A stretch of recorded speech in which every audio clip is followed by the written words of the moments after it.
national effort to honor Martin Luther King Jr. began less than a week after the civil rights leader was assassinated in Memphis on April 4, 1968.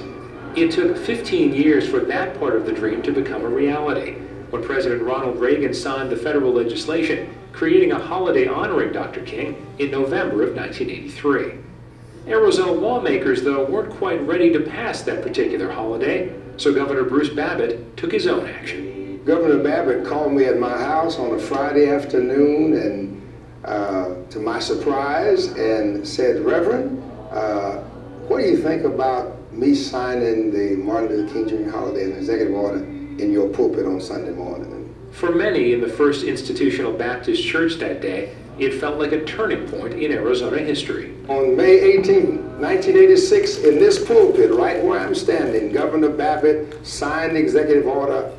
We were elated because not only did someone affirm what we already thought was important, but this was someone who, outside of our cultural community, who was a leader of our state, who said, "I am in solidarity with you." But Babbitt wouldn't be governor much longer. He was preparing for a presidential run and told holiday supporters to steel themselves for a lingering fight. He said, "Now, I'm signing this, but I guarantee you that there are people who do not want this to happen, and you're going to have to work for it." None of us thought it was going to be the work that it turned out to be. My predecessor in this office chose to assume authority and declare a paid state holiday to observe the birthday of Dr. King. The law clearly states that only the legislature has that authority, has the authority for such an act, and that authority cannot be usurped by executive order.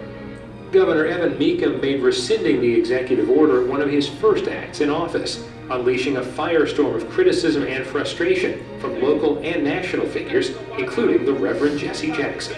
Earlier today, Jackson criticized Governor Evan Mecham of Arizona for being a dream buster. In Phoenix, 15,000 persons agreed with Jackson and braved unusually cold weather to petition the state legislature to make the date a state holiday in defiance of the governor.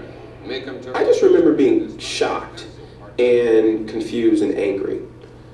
It was the first time in my life that I had seen what I considered to be such a blatant disregard for that which was important, not only to my family as people of African descent, but others who were interested in social justice. In a nationally televised intervention of sorts, former Governor Babbitt tried to convince Mecham to change his mind and push the legislature to approve a King holiday. But Mecham was unmoved. I remember you standing up and saying, "I'm elected to lead. I am a moral leader." I am. And I think this is an hour of moral decision. You created a firestorm for political purposes, and I, through no fault of mine, ended up being in the middle of it. I have solved it, I think, in a responsible way. And the legislature can do whatever, take whatever action they want. I'm going to be busy getting jobs for blacks and other... Mecham's statements that included referring to African Americans as pickaninnies didn't help persuade people that his opposition to the King holiday had nothing to do with racism.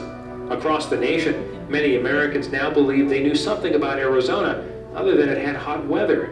It also was a backwards place, unfriendly to non-whites. The boycott was actually started by Stevie Wonder, who was scheduled to appear in Tucson, and when he found out that Governor Mecham had rescinded the King holiday, he made a statement that he would never come. Other entertainers followed suit, as did a number of other groups.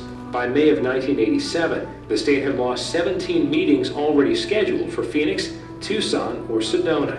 Economists projected those meetings bringing in $5 million directly and millions more indirectly.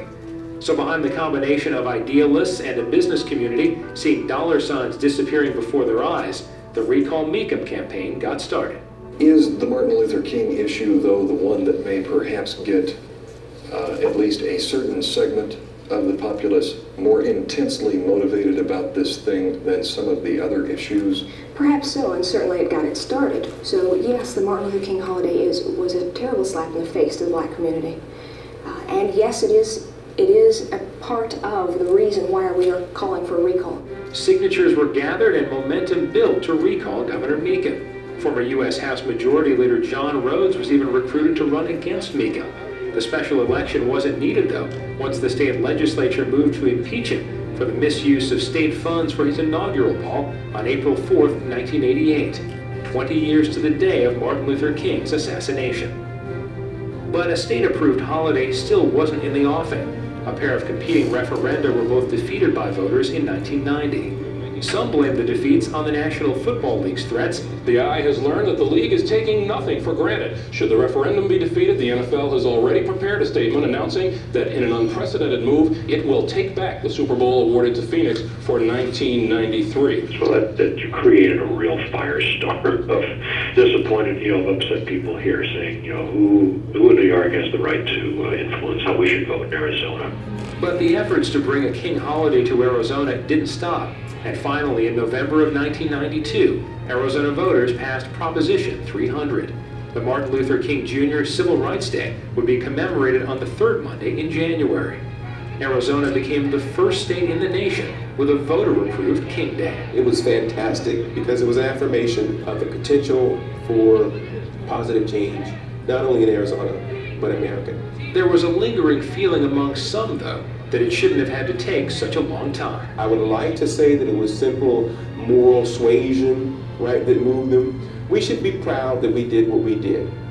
But we also have to acknowledge that it wasn't done as fast as it should have been done and in the way that it should have been done. Others, even as some resentment remains, are simply proud that a majority of Arizonans drew the conclusion they ultimately did.